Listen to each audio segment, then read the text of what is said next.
Sushruta for NEET is now available on the Google Play Store. Try it out for free.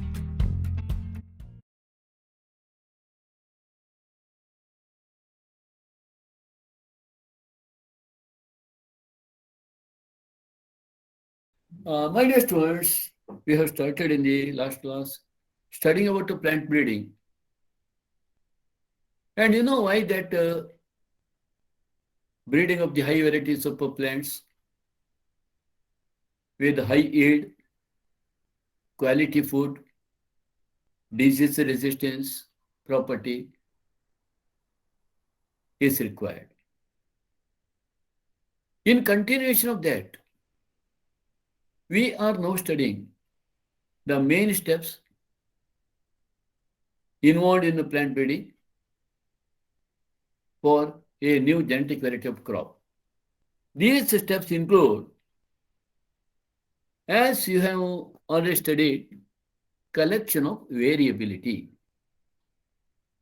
Before finalizing which particular variety should be cultivated, to decide that it is required, we go on collecting all the varieties, different varieties that are available to us in and around our places.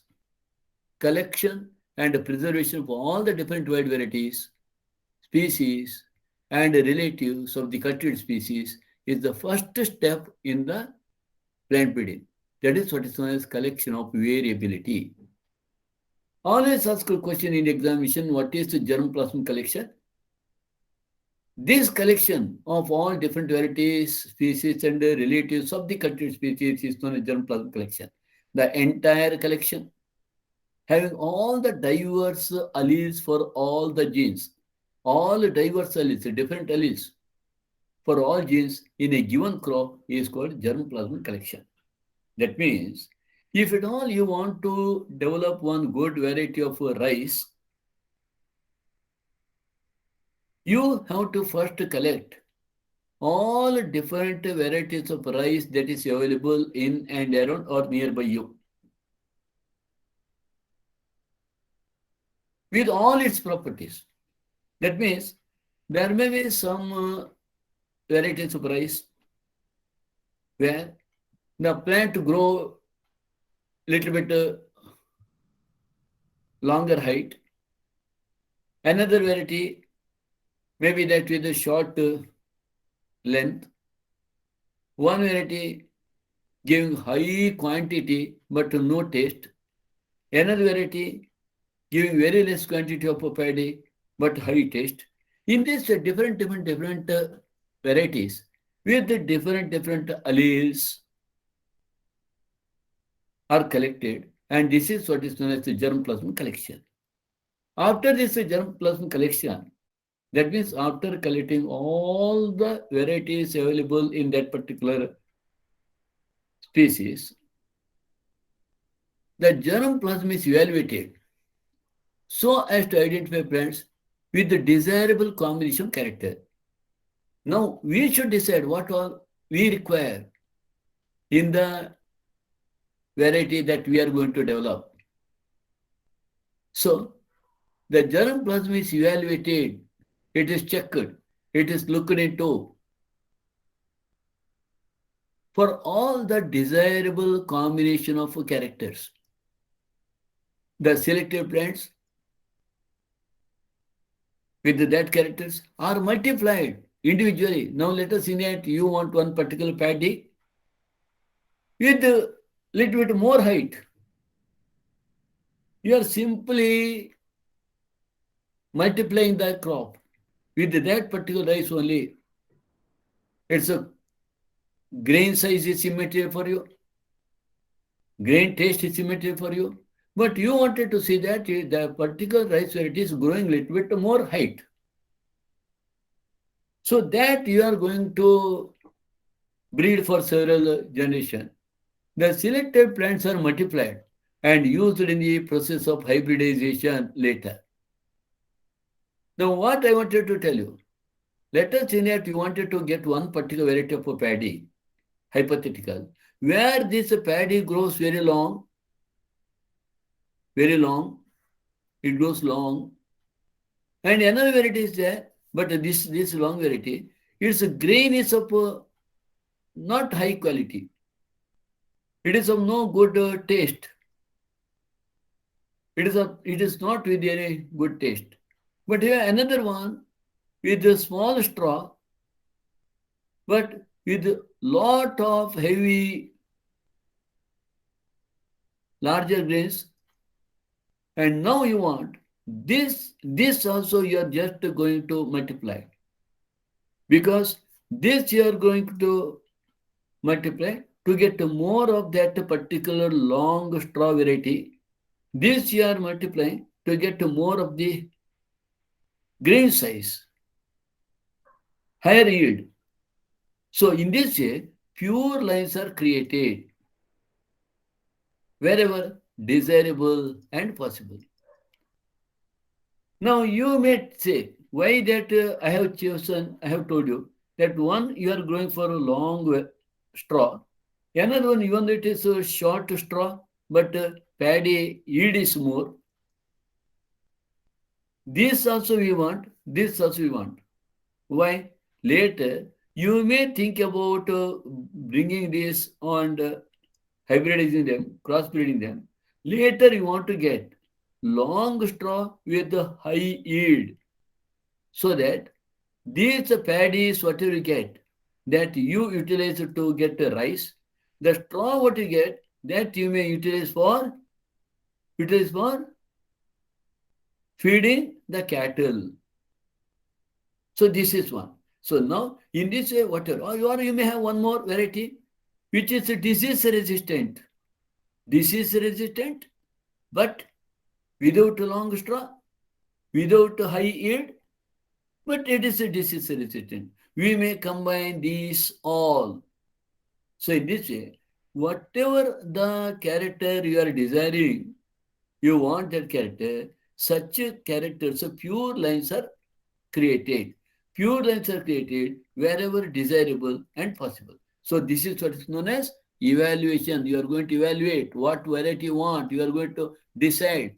You have to take this step later. But now, whenever there are hundreds of different varieties with let us say that dozens of different properties, you are going to select a few one in which desirable characters are found. So this is what the evaluation. Next step is cross hybridization. Cross hybridization with amongst whom? Among the selected parents. Among the selected parents. In this example of this rice, I told you, one is with the long straw, another one is with the short straw but long high yield, and this is long straw is desired by you because you wanted that straw for some other purpose, and grain you have selected, and because you wanted the high yield. So cross hybridization, the desired characters have very often to be combined from two different plants. So here A is desired because you wanted a long straw. B is desired because you wanted high yield. So the desired characters have very often to be combined from two different plants or parents. For example, high protein quality. High protein quality is good, rich with the nutrients of one parent may need to be combined with disease resistance from another parent. So prior to that, this variety with the high protein quality is multiplied here in this particular case. In this particular case, it is multiplied because you are evaluated that particular variety because of the good protein quality. And another one is a desirable because of the disease resistance. Now you are combining, you are crossing them to get, you wanted to get one plant with high protein quality. At the same time, that plant should possess a disease resistance. This is possible by crossbreeding of the two parents, one with high protein quality and with the high disease resistance. Here is the long straw one, and I said another one is the high yield. This is possible by cross-hybridizing the two parents to produce hybrids that genetically combine the desired characters in one plant. From two plants, both these characters they get into one plant. For that purpose, we are going to do cross hybridization. Okay, but here, this is very time consuming. It is not that when you want the two characters all of a sudden come together.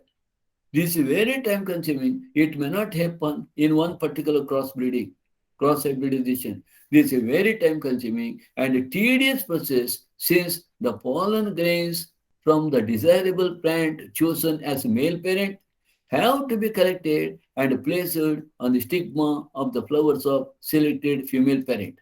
So one parent with the high protein quality, another parent with the disease resistance. So now either you are taking the pollen from the high protein quality plant to the stigma of the disease resistant plant or vice versa. Also, it is not necessary that the hybrids do combine the desirable characters. You want that desirable characters to come together, but is it that because you want the desirable characters immediately come together? Need not. Usually, only one in a few hundred to thousand crosses shows the desirable combination. Whenever you say A plant with a high protein quality, B plant with the desirable to resistance to diseases, the moment you just cross them, the C plant which is going to get formed need not to show both these together in one attempt. No, it may not come at all. Hundreds to thousand crosses one may have to do to get the quality of a high protein quality here and the character of the disease resistance to come together to one particular plant together in the hybrid. Have you understood this? Did you understand this, Jayasri? Sir, explain once again. Okay. Now, yeah, 1 minute. 1 minute. Now, let me just know how many of you have understood. Hello? Who has understood? Come on. Please raise hand if at all you understood. I'm just looking at your name. Come on. Who has understood what I have said? We are now, this is very important concept. Asked for 5 marks in examination. Okay. What are the steps involved in the plant breeding technique? Come on. No one is raising hand. Is it that whatever I said is not at all understood by any one of you? Kanisa? You are not understood? Blessy? Are you hearing me? Yes, sir. It's a bit confusing, sir. What confusing, Blessy? Now, listen to me. Jayasri, all of you, please listen to me. Right? Yes. I would like to take the attendance. Let me see that who has not yet come. Navya, are you there? Yes, sir. Why you are late? Aisha? Last in the last class, Kanisa has promised me of getting Aisha. Am I Yes, right? sir. Yes, sir. You have forgotten. I remember. No, sir. I told her. What happened? What is wrong? She has function, it seems, sir. What function here? Okay, Charan. Sarvatan. Yes, sir. Why Charan has not come? He is having network issue, sir. He is having Pardon? network issue in hostel. Network issue, What sir. a network issue. He can sit with you, no? Kavita. Yes, sir. Whether he is sitting there? Sarvatan. Yes, sir. Whether he is there? Charan. Yes, sir. Yes, sir. Let me listen his voice. Charan. Yes, sir. So you must tell that if at all you have a network issue, otherwise I am marking you absent. Kavita, Yes, sir. why you are late? Vishwas? Yes, sir. You are also late. Okay. Good. except Aisha, all have come. And Kanisa, you should bring her next time. Now, coming back, listen to me very carefully. Now in the plant breeding, what you want? We wanted to get the best variety with the desirable character. Okay? You want to get the best variety with the desirable character. Now, let us think that you wanted to get one mango, which has very short height, not going very high. You can pluck it just like you pluck a rose flower. Kanisa. Jayasri. Jayasri. Yes, sir. Yes, You sir. want to get to, yeah, now let me think that you want to mango. Are you eating mango? Yes, sir. Do you like mango? Yes, sir. Yeah. So now Jayasri wanted to get one variety of mango. It should be small in size or big in size. Small, sir. You want a small size mango. You don't want to eat a very big mango, very sweet, and if at all eat one mango, your two stomach will get filled. Not two stomach. One stomach gets full. You don't want such mango? Now, Want, let sir. us think that you want to get one mango. So, you want big enough, you want to taste enough, it should be very tasty, it should be very good, and it should be available, or you should be in a position to pluck it very easily. Pluck it very easily, take the mango very easily, and you want it to be available throughout the year. Was happy? Happy? We want mango, big mango, tasteful mango, available at the low height, just easy to pluck it, and it should be available throughout the year. Okay? Now, for that, what we are going to do, you are going to find out what all varieties of mangoes are there in and around. You don't know. You, first of all, you wanted to know what different qualities are there in different mangoes. In some mangoes, its skin, the epicarp may be very thin, the seed may be very thin in another mango. In another mango, the pulp is very sweet. In another mango, pulp is there but no sweet. So many different varieties you get in and around you. Ultimately, there are, let us say that there are mangoes you are getting with the 20 to 30 different characters. Now, what you want? You want a variety which is giving you big mango, large size mango, and sweet mango. So out of these, you are getting one. It is big mango, but it is not sweet. Another, it is very sweet, but mango is small. So what you are doing? You are making the variety which is giving a larger size mango. Repeatedly, you are cultivating it to get a pure line, pure breed. That means from that you get 100% larger size mango. Another one, you are trying to culture it so many times. And all these fruits of this mango are very sweet only. Now you got two desirable characters. One is a sweet mango and another is a big mango, large size mango. Later you are crossing it with each other. The moment what you are expecting in that new variety of mango, the very next plant you expect, it should be a big, large size and it should be a sweet. But it may not be possible with one time cross only. You may have to cross it several thousands times to get in one particular tree that is a big, large size in the sweet seed, with a sweet pulp. Understood? Yes, Did sir. you follow me? Yes, sir. All of you, how many of you have followed? Please raise your hand. How many of you have followed that what I have said about this, about the plant breeding? You must raise your hand, otherwise I will not get the idea that whether you know or not. Okay. Okay, quick.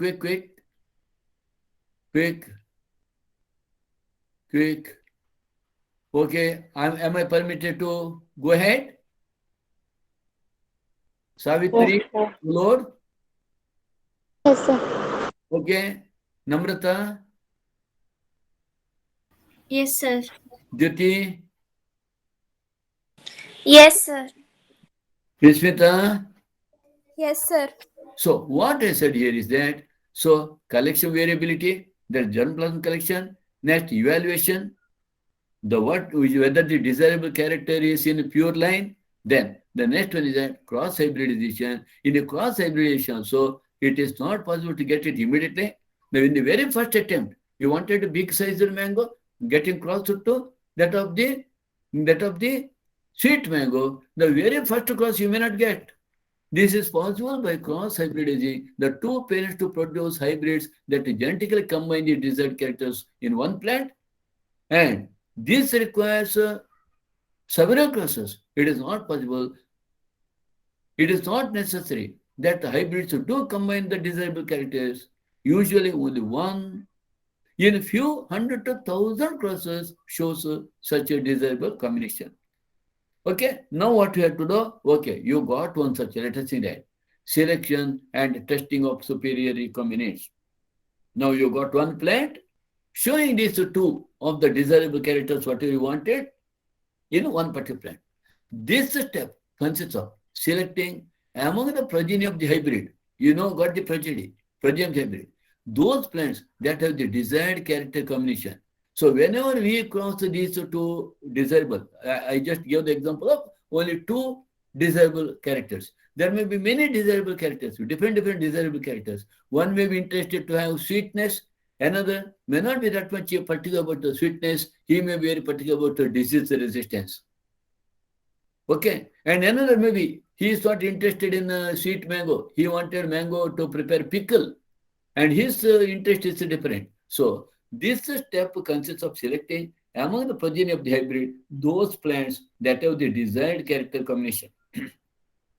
The selection process is crucial to the success of the breeding objective and requires careful scientific evaluation of the progeny.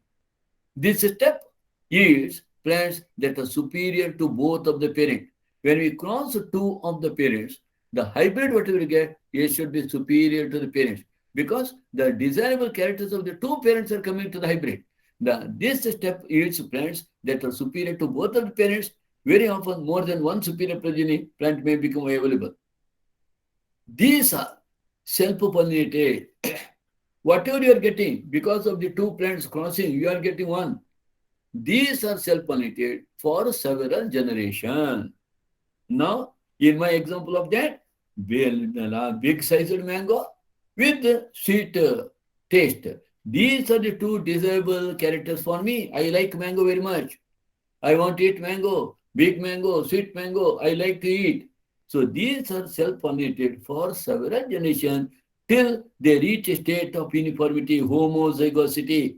That means after getting that, if at all you plant, it should be 100% sure that particular plant is going to give you big mango with a sweet taste. So till then, 100% that should be guaranteed. These are self-pollinated for several generations till they reach a state of uniformity, so that the characters will not segregate in the progeny. Right? Testing, release, and commercialization of new cultivar. New cultivar means new hybrid, new variety. The newly selected lines are evaluated for their yield and other agronomic traits of quality, disease resistance, etc. So they are evaluated for their yield. We wanted high quantity, we wanted a good taste, we wanted this large size. This evaluation is done by growing this in the research field. After getting that, it is grown in the research field by having 100% monitoring. So this evaluation is done by growing this in the research fields and recording their performance under ideal fertilizer application, irrigation, and other crop management practices. Now, once we get that mango, I got that mango that plant with the larger size of the fruit and the sweet taste fruit. But this, after getting that, this is first reared or grown in a research field. Plants are grown in the research field. For what? For recording their performance. How is it that they give the required large size mango with the taste? Recording their performance. After growing in the research field, the performance is recorded. their performance under ideal fertilizer application.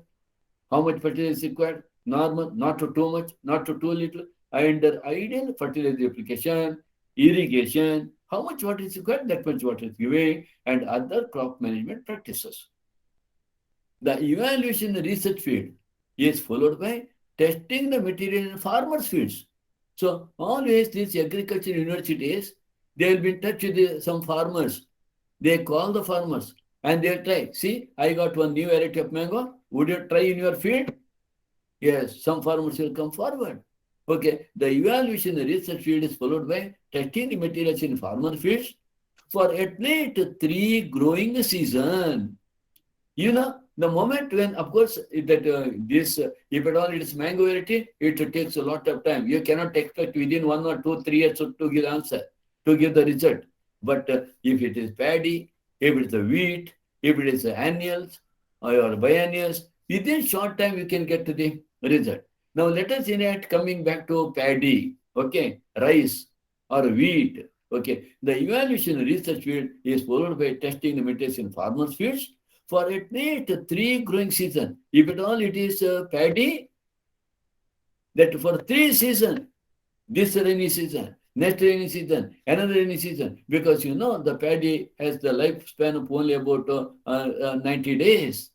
So the evaluation, the evaluation research field is followed by testing the materials in farmer field for at least 3 growing season at several locations in the country. If at all I develop at Bangalore, I wanted to see whether it can be grown at Calcutta, whether this can be grown at Bombay, or it can be grown at Punjab, whether it can grow, it can be grown in some other part of this Madhya Pradesh, like that. So testing this at several locations in the country, representing all the agro-climatic zone where the crop is usually grown. Wherever this paddy is grown, in all such a paddy growing area, it is tested.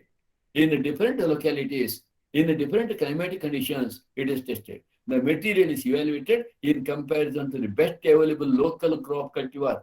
It is evaluated with the local variety. If at all, already local variety is better than this, who is going to take your hybrid, new variety? They will tell that I have already a good variety here, we don't want your variety. So the material is evaluated in comparison to the best available local crop cultivar, a check or reference cultivar. Right? Okay. Is it understood? Sarvottam? Is it understood? Yes? Okay. Yes. I would like to tell one thing to ATPU students. Please listen to me carefully. Anand Tirtha students, you were cutting the classes many times.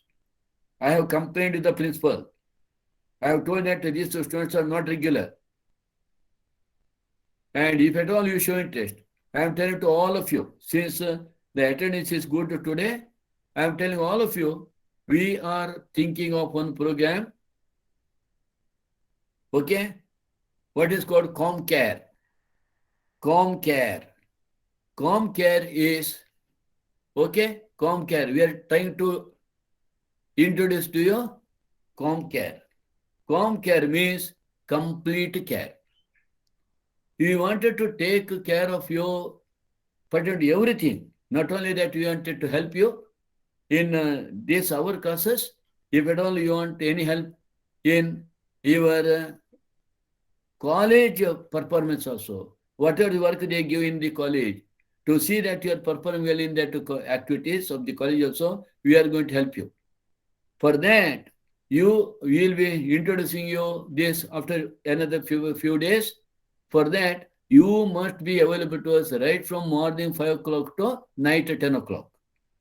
We will give you the calendar, what to do at 5 o'clock. After 5 up to 6 o'clock, 1 hour time is there, what you are going to do.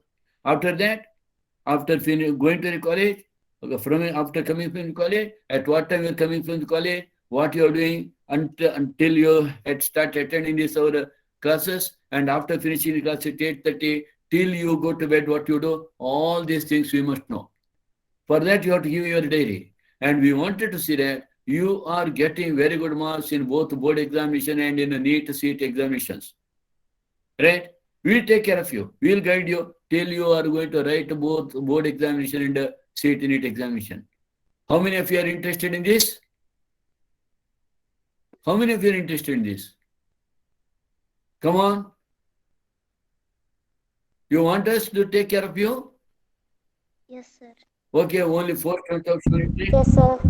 And we'll like to help you in each and every aspect. Since you have come to us to get your academic guidance, we would like to give the guidance in each and every aspect. For that purpose, we are doing every day this doubt clarification class. But you should make use of that one. You should attend. During this doubt clarification class, you can ask the guidance with regard to any matter, any subject. Suppose you, during today, whose doubt clarification class is there? Which one? Chemistry. With the chemistry, if at all you have any doubt, you can tell, sir, would you please tell GKB? I have some doubt in biology. Then chemistry sir will refer it to me. And I may ask you that, yes, come on, Kanisa, what can I do for you? If at all sir says that Kanisa wanted your help, like that, we would like to know. So for that purpose, I have told you on the other day, again I am requesting you all, please start writing the diary and submitting to us. Would you please do that? So that we will be knowing at what time you are waking up, at what time you are going to bed, what you are doing, whether you are wasting your time or without knowledge you are wasting your time. That all we can know. And we will monitor your, and if at all you want any help, you say you want some help in chemistry and I come to know about that, I tell Sandeep sir, this particular girl wants some help from you. Would you please to do that help?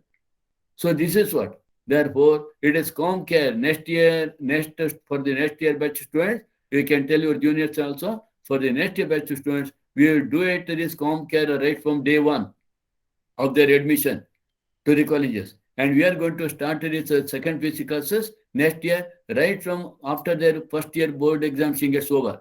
Within a week, we start the second year classes so that maximum time we can spend and we can give detailed information, whatever you are looking for to excel in both board examination, CET NEET exam. Okay? Please give an opportunity for us to help you. I must to know about that. Bless you did not raise your hand. Kanisa did not raise chair. Some of the students did not raise their hand. I don't know why. I raised, sir. Okay, right. It is applicable to all the students, including Lohit, Namrata, and Prithvi. Okay. So please get maximum benefit from our association with you. And also at this time, please let me tell you, the materials are ready now. And those students who have cleared all the dues, you can message me, sir, we have cleared the dues and we are waiting for the study material. Let me tell you how much courier charges it will come to you, and we will send that material to you by courier. And as you know, you are going to get a first year material also, second year students who are here. That means almost in the second year itself, you are going to get about 24 books from the second year, and again about that much in the second year, about 48 modules, study materials you are going to get. Only those students who clear the fees, they will be given. Even if it was small amount of the fees is also pending, no, unless the dues are clear, you will not get to this study material. Once the dues are clear, immediately start sending the message to me, and I will make arrangement to send it to you after charging courier charges on you. Okay. So coming back to the subject, I would like to know, I think this is clear. Am I right? So let us continue that. Anyone has any doubt here? Vishwas? Siddesh? No, sir. No. And be attentive. All this I will find out through principal what is the right time to have dialogues with you or discussion with you after the class. So let us make one particular hour or half an hour after the class gets over to talk to you only. I am referring to both this Anantyartha students who are there as a separate batch now with us, and also Vidyodaya. So coming back here, now India is mainly an agriculture country. Agriculture accounts for approximately 33% of India's GDP and employs nearly 62% of the population. Right? After India's independence, one of the main challenges facing the country was that of producing enough food for increasing population. So, as only limited land is fit for cultivation, India has to strive to increase yields per unit area from existing farm land. Of course, later the farmers started converting this forestal land into the agricultural land. The development of several high-yielding varieties of wheat and rice. Remember, these are the major food crops in our country. The development of several high-yielding varieties of wheat and rice in the mid-1960s, important, in the mid-1960s, as a result of various plant breeding techniques, led to dramatic increase in food production in our country. Prior to 1960s, we used to beg some advanced countries to provide us food grains freely. We used to get wheat from America free of charge. But now we are in a position to export wheat to America. This phase is often referred to as the Green Revolution.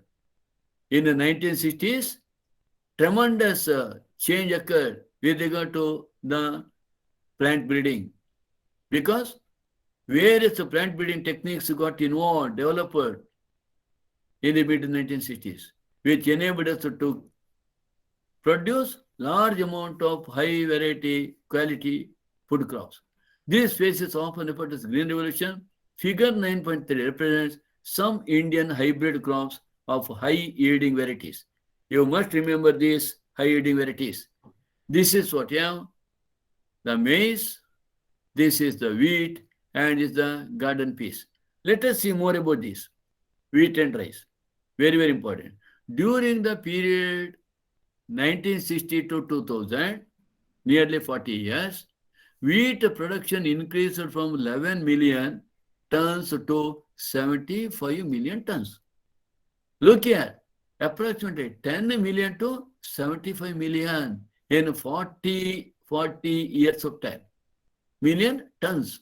While rice production went up from 35 million to 89.5 or 90 million tons. So this is only because of Green Revolution. What does it mean, Green Revolution? Telling in a simple way, Green Revolution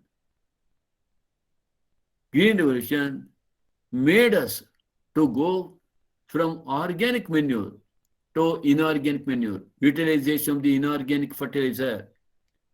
Green Revolution also made us to use the insecticide, pesticide, herbicide, etc. to just remove our insect pest or the other unwanted weeds. Green Revolution also made us to go for high-yielding varieties, high-quality varieties, disease-resistant varieties. All these are involved in a Green Revolution technique. This was due to the development of, what is that? We have developed good amount of the good variety of this wheat and rice. And this was due to the development of semi-dwarf varieties of wheat and rice. What do you mean by semi-dwarf varieties? Earlier, we used to have this wheat and rice with very long straw. Very long straw. But much of this energy used to get wasted in that straw development only, growth only.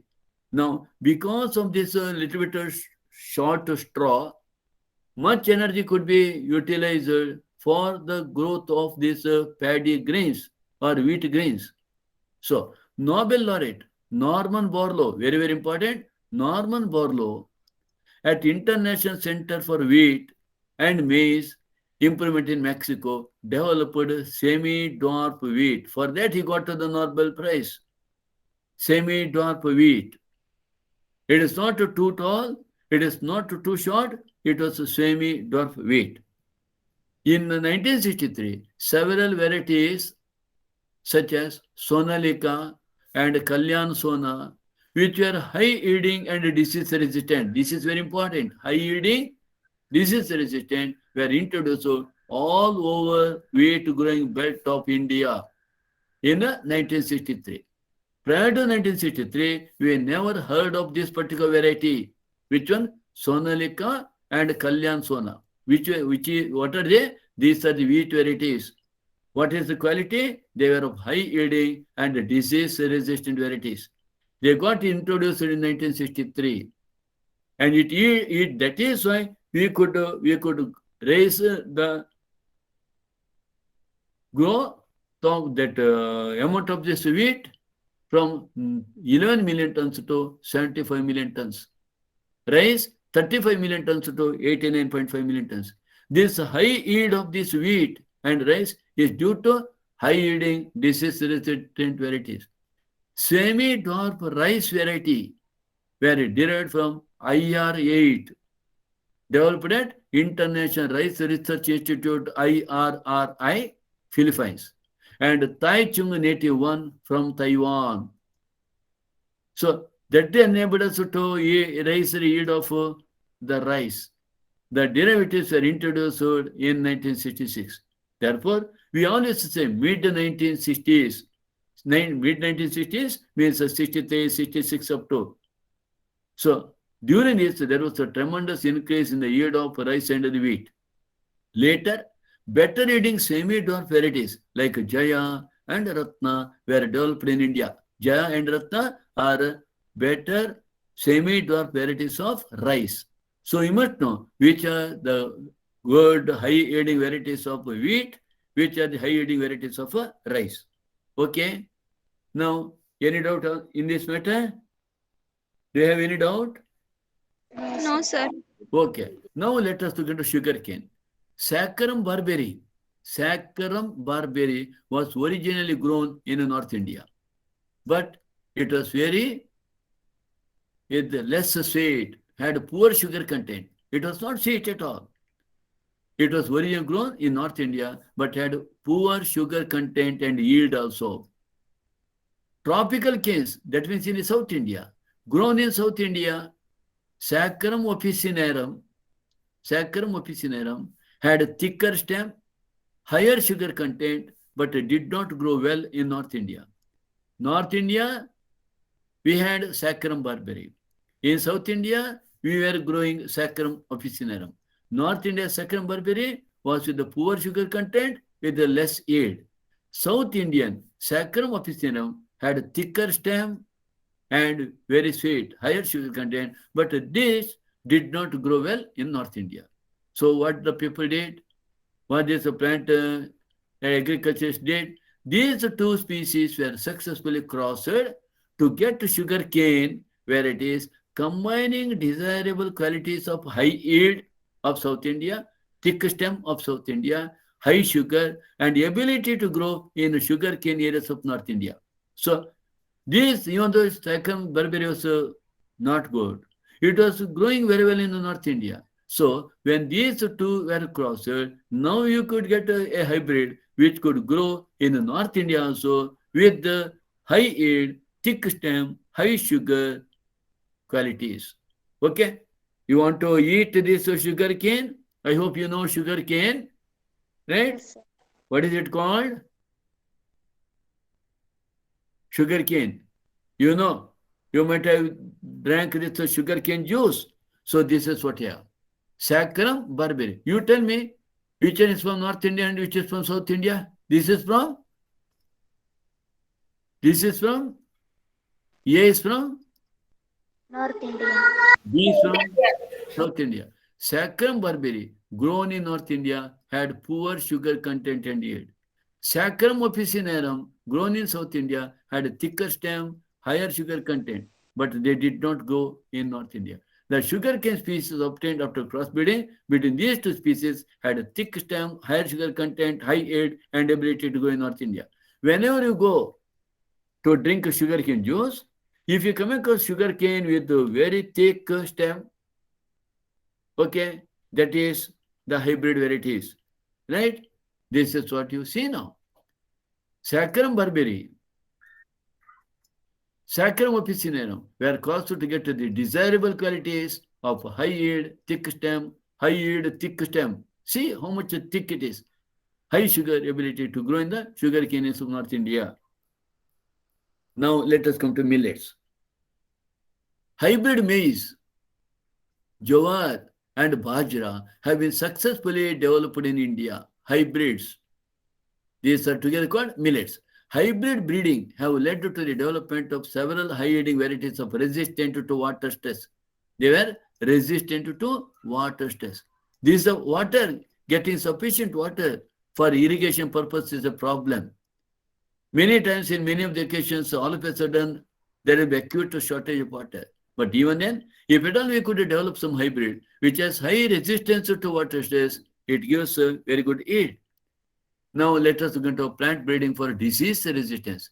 Remember, any crop grown in India is the challenging problem is the diseases.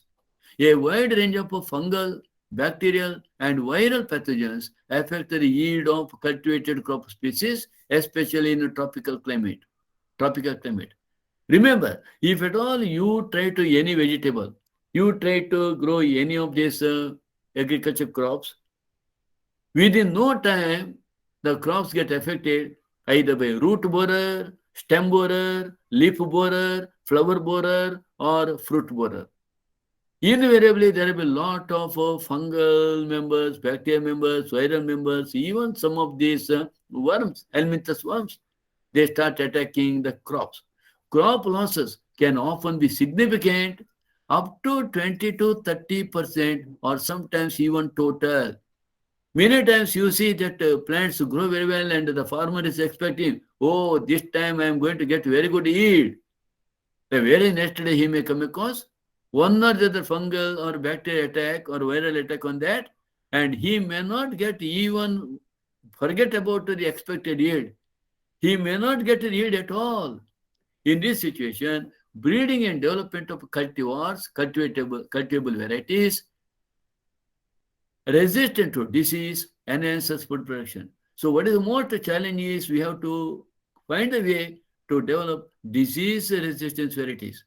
This also helps reduce the dependence on use of fungicides and bactericides. As you know, whatever crop you grow in the agriculture field or whatever vegetables you grow, these vegetables or agriculture crops will be always affected by these disease-causing pathogens like disease-causing fungi, bacteria, viral, etc. Resistance of the host plant. So whenever there is a fungal attack, bacterial attack, or viral attack, what the farmers do? They just apply fungicide to take care of a fungus attack, or bactericide to get protected from bacteria, or weedicide, or herbicide, like that. All these are chemicals. So if at all we go for disease-resistant varieties, then there is no need to apply any of these. Resistance of the host plant is the ability to prevent the pathogen from causing a disease and is determined by the genetic constitution of the host plant. So if at all we say that the particular plant has developed disease resistance is developing the genetic quality, developing some genes in this plant to resist the disease. So resistant host plant is the ability to prevent the pathogen from causing diseases and is determined by the genetic constitution of the host plant. So we say disease resistant variety. Genetically, it is in a position to withstand the attack of these pathogens. Before breeding is undertaken, it is important to know about the causative organism and the mode of transmission.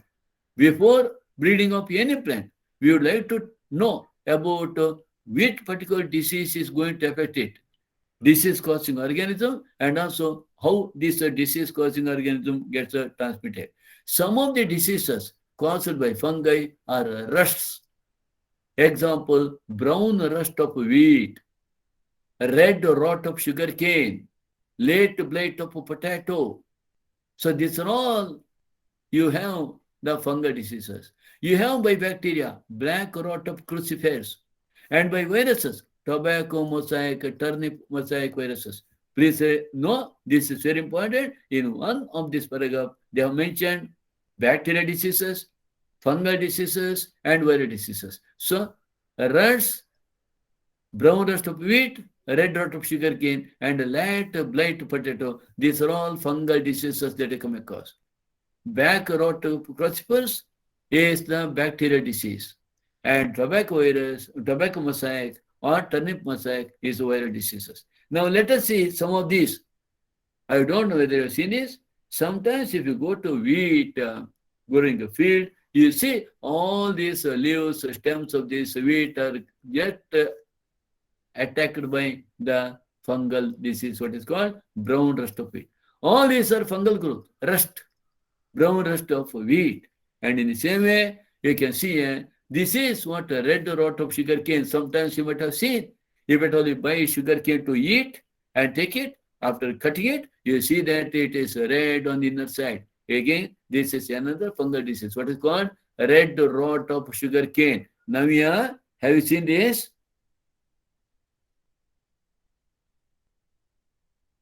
Are you there? Navya. Hello? Yes, sir. What are you doing? Whether you are there or gone outside.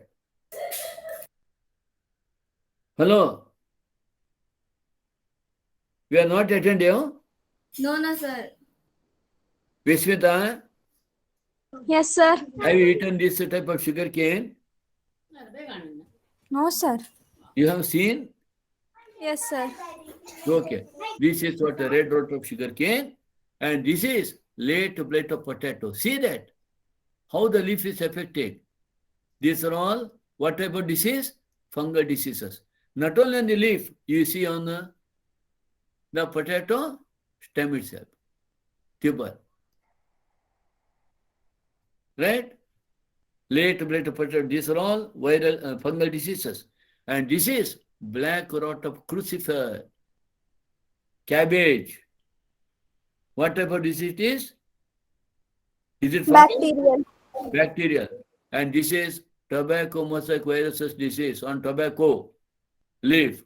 These are all, what you see, these are all viral diseases, viral patches, right?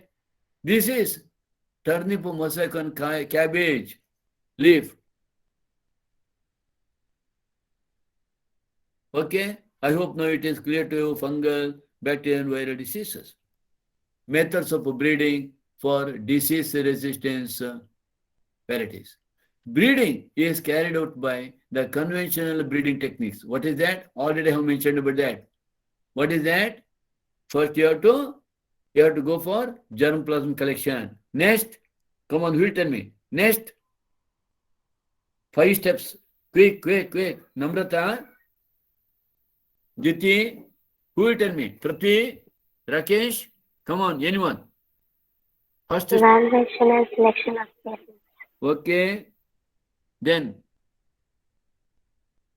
Cross hybridization. And of selected parents. Then, testing and release and commercialization. okay. These are the steps. So, the conventional method of breeding for disease resistance is that hybridization and selection. Its steps are essentially identical to those for breeding for many other agricultural characters such as I ate. The various sequences steps are screening of germplasm for resistant sources, hybridization of selected parents, selection, evaluation, testing, and release of new varieties. This is what we have already studied. Some crop varieties bred by hybridization and selection for disease resistance to fungi, bacteria, viral diseases are released. Now let us see which are all these crop varieties which are with the disease resistance properties. Very, very important, you have to by heart. You have to by heart to this table. Amongst wheat, in the wheat, we have developed a variety called Himgiri.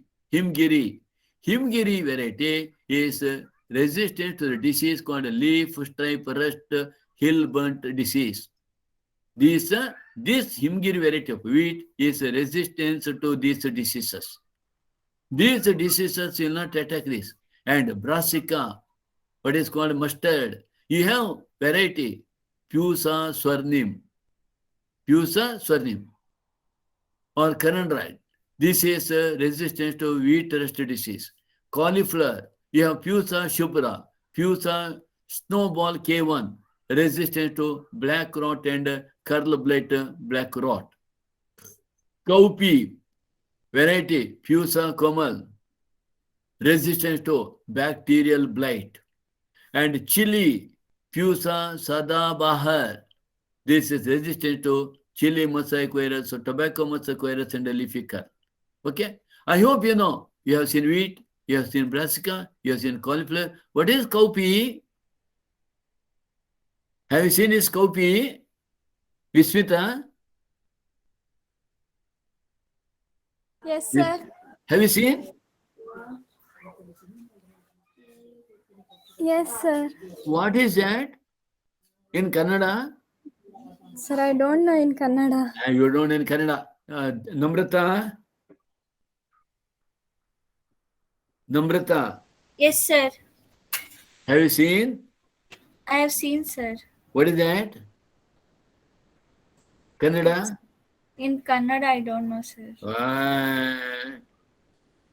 Who will tell me? Who will tell me?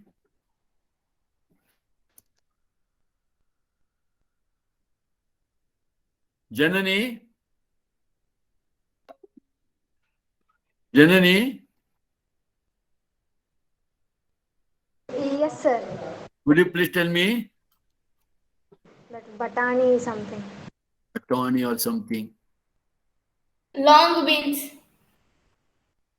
Long beans. Who said it? Kanisa. Yes, sir. What is this called in Kannada? Alsandandi. Are you seeing? No? Are you seeing? Yes, sir. Screen? Yes, sir. It is Alasande. Janani, Yes, sir. not to see this. Seen, sir. Huh? You don't know in Kannada? Okay.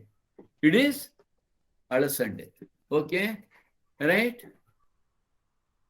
Okay. Now, I would like to continue. Right. So, all this you have to remember. Now, what is this? Pusa? Remember, Pusa is the place in Bihar with the Rajendra Agriculture University.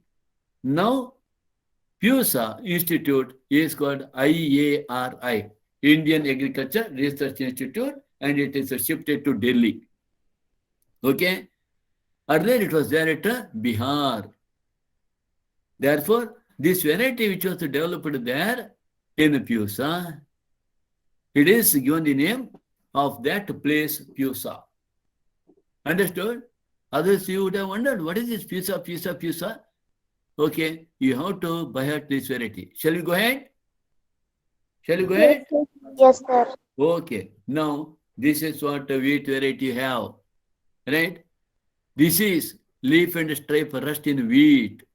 We got that wheat resistant to diseases. Which wheat it is?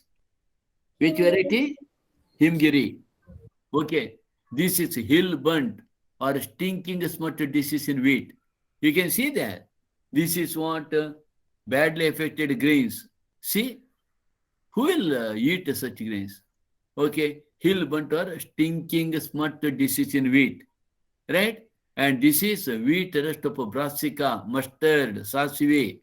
Right? And this is what? Black rot of cauliflower. And if at all such a black rot is there, who is going to buy them? Okay? And this is what? Bacteria blight of cowpea. Right? This is a chili mosaic virus. So we got that all where it is. There's no other go except by hitting it. Conventional breeding is often constrained by the availability of a limited number of disease-resistant genes. Conventional breeding means good old method of breeding.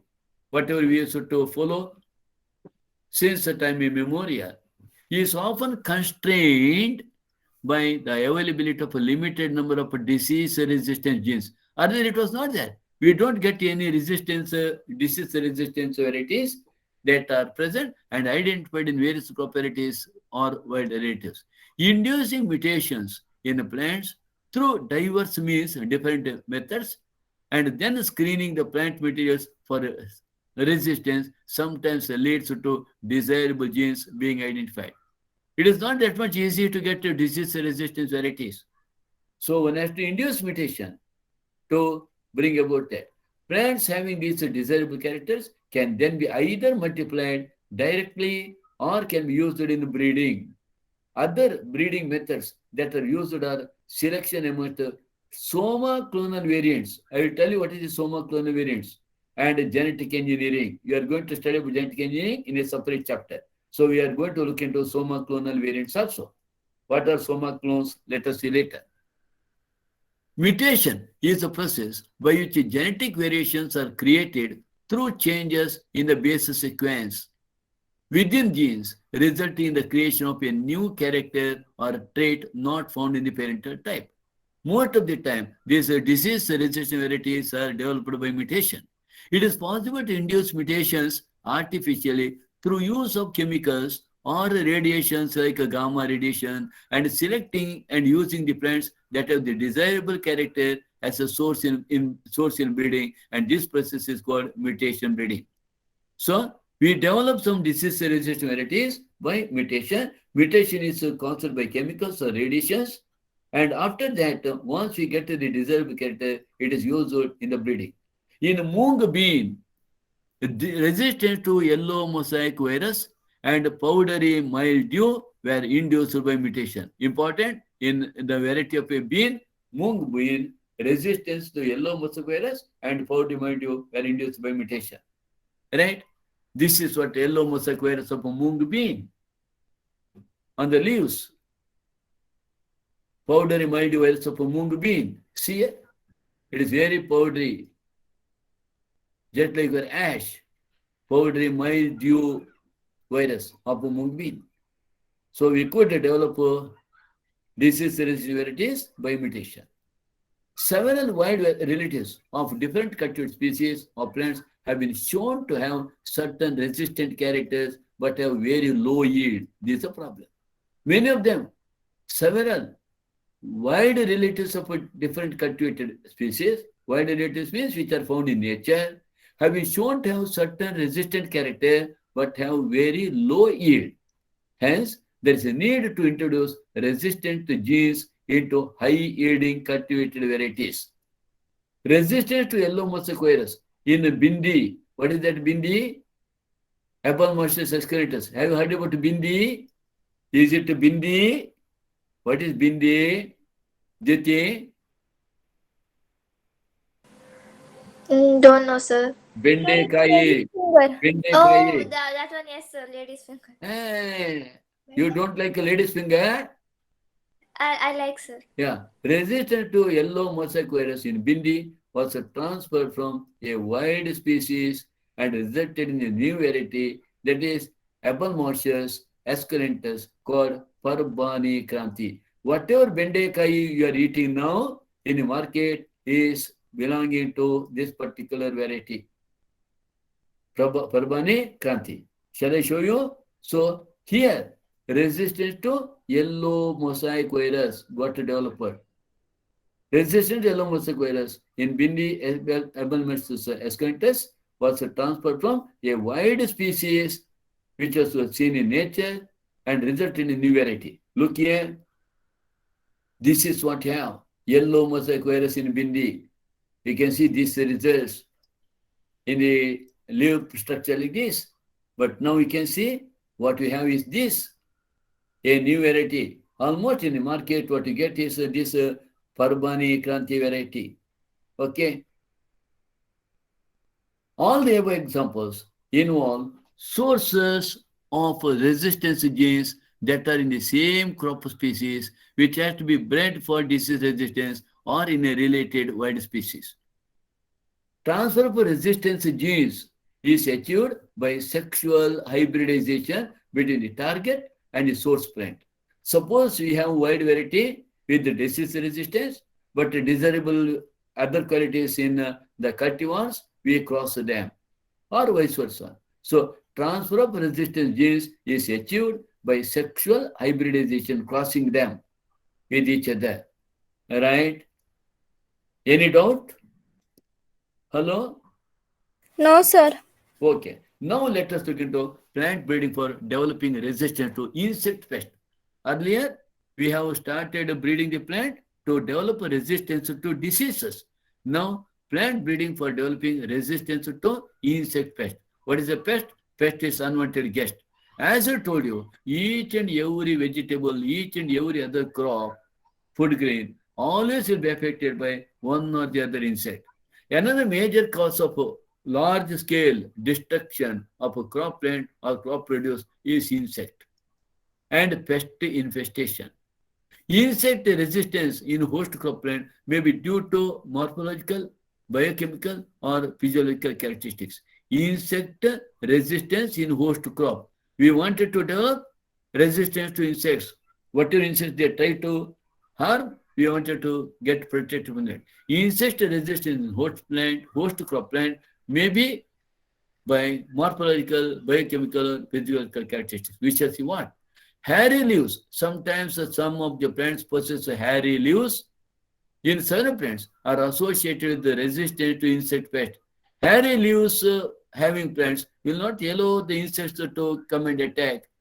Example, resistance to jazz seeds in cotton and cereal leaf beetle in wheat. Because of these hairy leaves, these jazz seeds cannot climb that, cannot move. So, I hope you might have seen this. Let us see. Look here. This is what a jazz seed leaf hopper. Whenever it goes and sits on the plants with the hairy structures, its legs will be entangled. It cannot move at all. That is what the morphological resistance is shown by host plant. Okay? So, this is what you have cereal leaf beetle in wheat. This is the leaf beetle on wheat. So, sometimes the plants develop certain characteristics. They don't encourage such insects to come.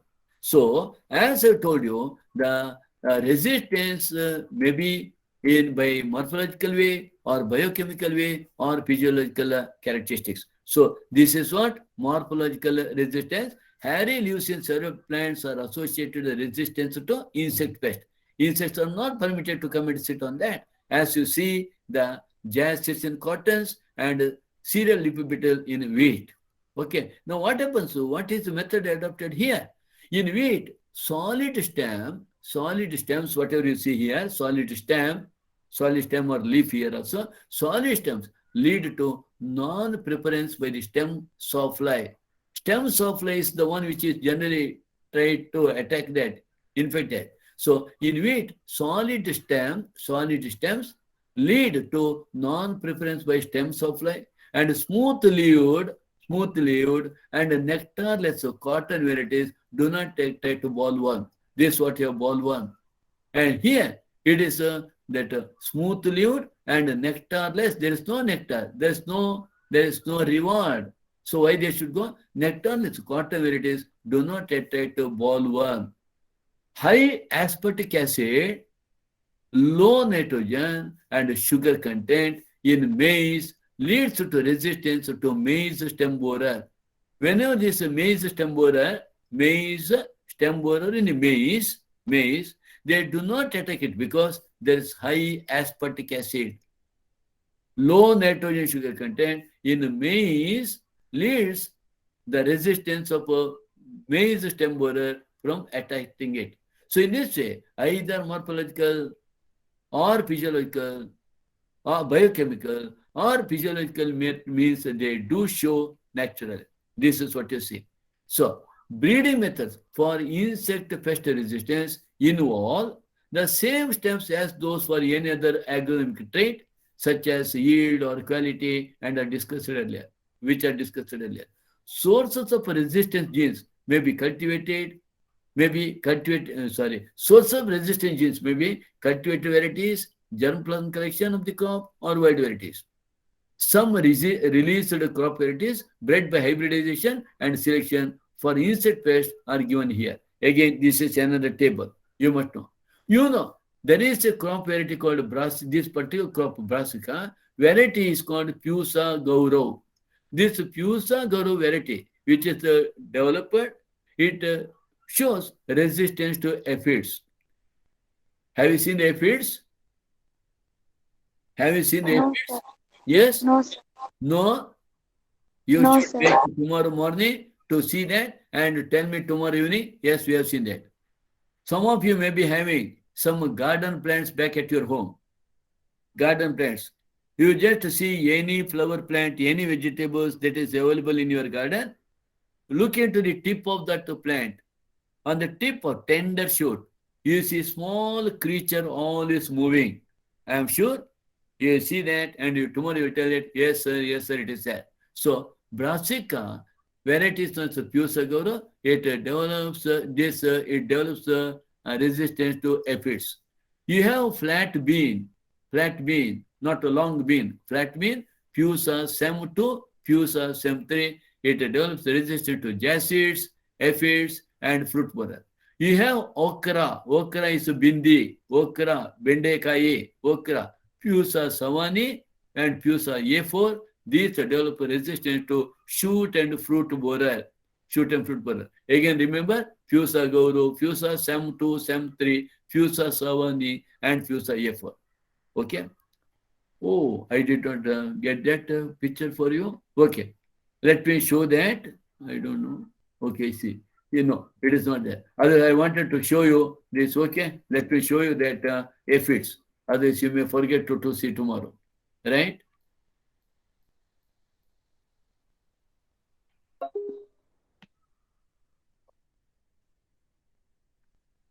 Aphids are often commonly called plant lice.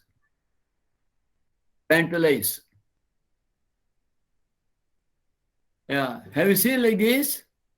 You just try tomorrow.